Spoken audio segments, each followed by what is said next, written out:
Dive Podcast, straight talk on politics, national security, and America's future. With Robert Johnson and Linda Miller, we cut through the spin, tackle the tough issues, and give you the real story behind today's headlines. Subscribe now and hit the notification bell to stay informed.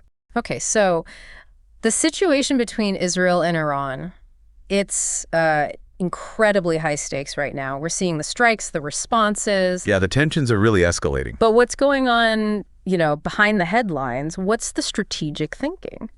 We're doing a deep dive today into some information that's come out recently. It gives a bit of a glimpse into, what Israel might have been considering about Iran's leadership. Right, and maybe even potential regime change ideas, particularly before the latest round of actions kicked off. Exactly. And looking at these possibilities, even if they were just internal analyses, just scenarios being kicked around, it's really crucial, I think, for understanding the dynamics here.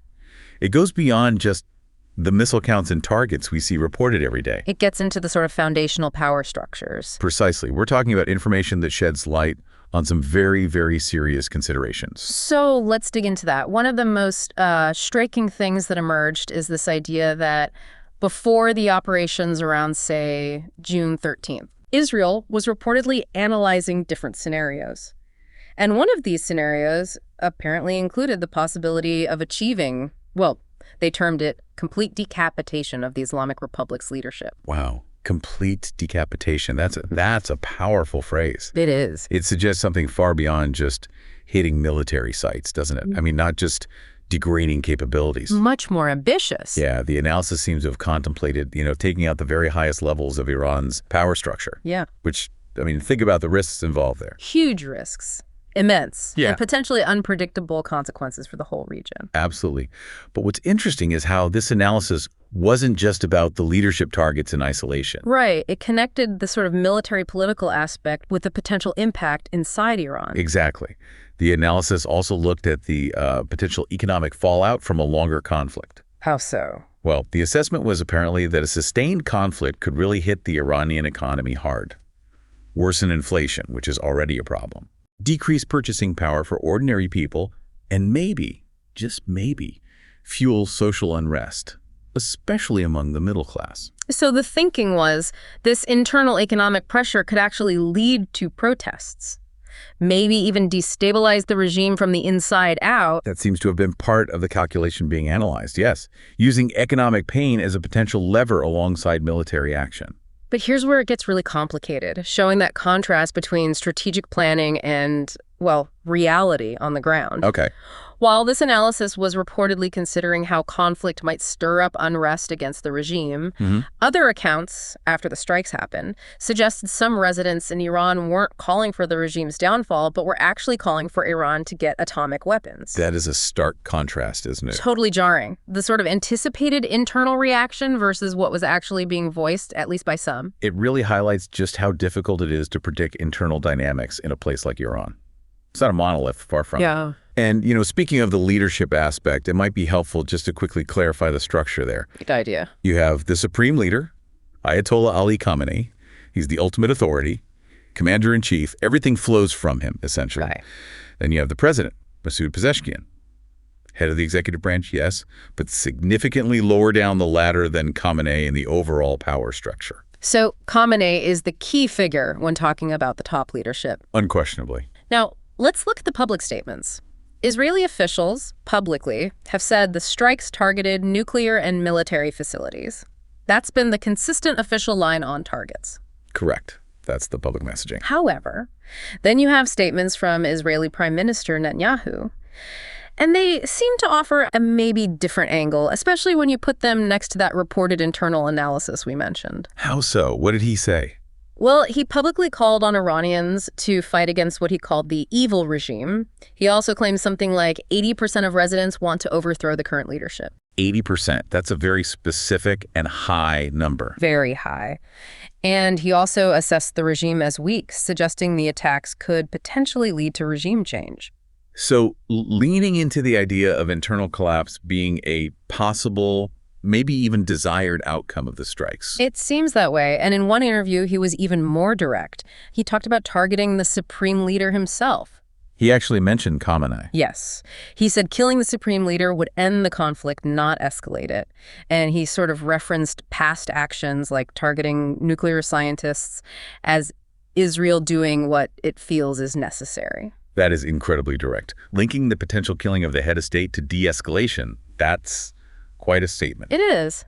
But then, to make the picture even more complex, you have other Israeli voices saying different things publicly. Okay, like who? Well, reports mention the Israeli ambassador to Russia, Simona Halperin. She apparently emphasized that regime change is specifically not a goal. Really? A direct contradiction. Seems like it. She reportedly said only the Iranian people will decide their own regime. So you have the prime minister suggesting regime change, even talking about targeting Khamenei, and an ambassador saying, no, that's not the goal. Exactly. It shows a divergence, right? Right. Maybe different messages for different audiences, or maybe genuine disagreement on strategy. It certainly complicates the picture. And speaking of targeting the supreme leader, there's been more information circulating about that specific possibility. Oh. Some reports suggest Khamenei wasn't actually excluded as a potential target in, let's say, some of the planning scenarios being considered. So the decapitation analysis might have included him specifically? It's implied. And there was even one specific account citing 2 U.S. officials Yes. claiming that U.S. President Trump actually vetoed an Israeli plan that would have involved killing Khamenei. He vetoed it. That's significant, if true. Very. Though we absolutely have to add the counterpoint here. Yeah. Israel's national security advisor, Tzachi Hanegbi, reportedly dismissed that specific story, called it fake news. Okay, so a contested account. Important to note the denial. Absolutely crucial. But the idea was even reportedly discussed at that level and potentially vetoed. It adds another layer. And just one more detail that was reported about Khamenei himself during this period. One account suggested he's been sheltering in a bunker somewhere in northeast Tehran ever since the Israeli strikes began. Right, indicating a perceived threat to his personal safety, certainly. So you have all this discussion, these analyses, these contested reports about targeting the absolute top leader. Yes. But the actual strikes, the casualties we know about, did include very senior figures, right? Just maybe not Khamenei himself. That's correct. Reports confirmed high-ranking military personnel were killed. One account mentioned IRGC commander Hossein Salami by name. And leading nuclear scientists, too. Yes, key figures in the military and nuclear programs were definitely targeted and killed. So actions were taken against very significant individuals, even if not the supreme leader. And just briefly, looking at the current situation, the strikes and counterstrikes are still ongoing.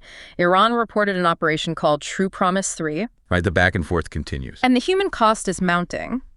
The reported figures we've seen mention 224 killed and over 1,200 injured in Iran, and 24 killed, nearly 600 wounded in Israel.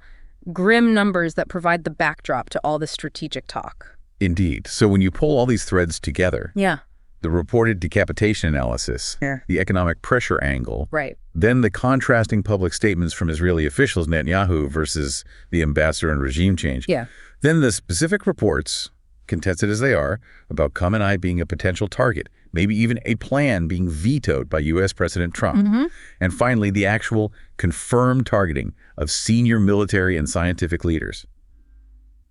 It just paints a picture of extreme complexity. It really does. It shows that while the public statements might focus on military and nuclear sites, the official targets. Behind the scenes, it seems the analysis, the considerations went much further, contemplating truly high-stakes moves, trying to trigger internal collapse, potentially targeting the very top. It reveals these different layers of strategic thinking. The immediate tactical goals, and then these broader, perhaps more ambitious possibilities being weighed up. Even if they weren't, confirmed official policy, the fact they were apparently being analyzed and debated is significant. Absolutely. Understanding this whole spectrum is, I think, vital to really grasping what's driving this conflict and where it might potentially go. It moves beyond the day-to-day reports into the deeper calculus. So, a question to consider might be, how do these different signals, the public declarations, the leaked analyses, the disputed accounts about targeting leaders, how do all these shape our understanding of what the real strategic objectives might be and what the potential outcomes could look like in such a volatile situation?